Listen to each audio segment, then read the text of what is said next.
Hey there, book lovers and curious minds.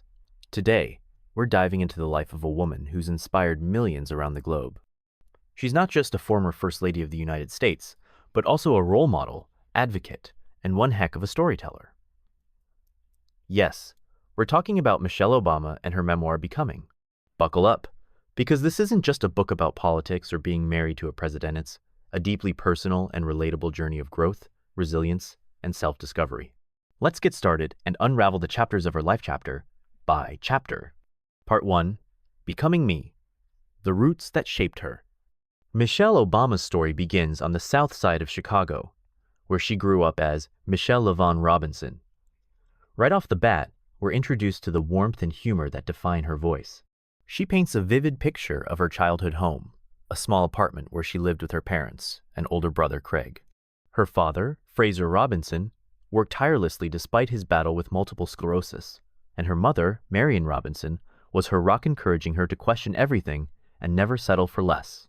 Michelle shares touching anecdotes about her childhood, like learning piano from her great-aunt Robbie. One story stands out when young Michelle insisted on playing the piano recital with a missing key, showing her determination and adaptability even as a child. But it wasn't all smooth sailing. Michelle opens up about her struggles with self-doubt, often feeling like she wasn't good enough, a theme that many of us can relate to. She faced subtle racism and stereotyping in school, but refused to let it define her. She worked relentlessly, graduating as the salutatorian of her high school and earning a spot at Princeton University. Imagine being one of the few black women in a sea of privilege. Her experiences there shaped her understanding of race, class, and ambition. Part 2. Becoming Us. Finding love, purpose, and partnership. The second part of the book takes us into Michelle's early career and her journey to meeting Barack Obama, name we all know, but a love story we don't often hear in this depth. After graduating from Harvard Law School, Michelle landed a job at a prestigious law firm in Chicago. Enter Barack, a summer associate with a messy desk and a captivating intellect. Michelle is candid about her initial skepticism. She wasn't looking for love, and she definitely wasn't looking for someone like Barack, whose sense of purpose seemed larger than life. But their connection was undeniable. She describes their first date in vivid detail: an ice cream cone shared on a Chicago street corner that marked the beginning of an extraordinary partnership. Michelle's career trajectory shifted as she realized that corporate law wasn't her calling. She took a leap of faith, moving into public service, where her work felt more aligned with her passion for community and equity. This period of her life shows her grappling with big questions. What does success really mean? How do you balance ambition with a sense of purpose? Part 3.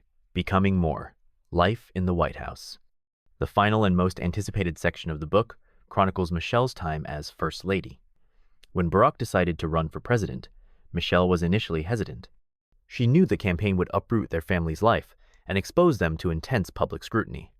But when she committed, she gave it her all. Michelle shares behind-the-scenes glimpses of life on the campaign trail: the exhaustion, the doubts, and the moments of joy. Her honesty here is refreshing. She talks about how challenging it was to maintain a sense of normalcy for their daughters, Sasha and Malia, while living in the public eye. As First Lady, Michelle redefined the role, using it as a platform to champion causes close to her heart. Remember the Let's Move campaign? Her initiatives to combat childhood obesity, support military families, and promote education weren't just slogans, they were deeply personal missions. Through it all, she remained unapologetically herself, whether planting a vegetable garden on the White House lawn or dancing with kids on Ellen.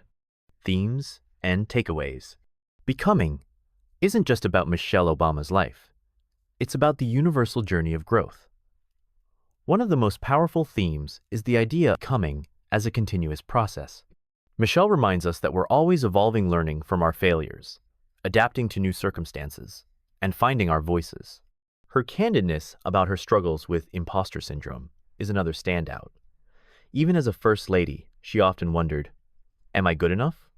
It's a reminder that even the most accomplished people wrestle with self-doubt, and that's okay. Family, community, and resilience are threads that run through every chapter. Michelle's story is a testament to the power of strong relationships. Whether it's the support of her parents, her partnership with Barack, or the village that helped her raise her daughters, why you should read Becoming. If you're looking for a memoir that's honest, inspiring, and incredibly relatable, this is it. Michelle's storytelling is warm, funny, and deeply human. Whether you're a student wondering about your future, a professional juggling career and personal life, or someone just curious about what goes on behind the scenes in the White House, Becoming has something for you. It's a reminder that even the most iconic figures are still figuring things out. And isn't that what life is all about? Embracing the journey with all its twists and turns. And that's a wrap on our deep dive into Becoming. What did you think of Michelle Obama's story? Let me know in the comments, did it inspire you? Or did you find a particular chapter relatable? Don't forget to like, share, and subscribe for more book summaries that make your reading list shorter, but your knowledge deeper. See you in the next video, and until then, keep becoming the best version of yourself.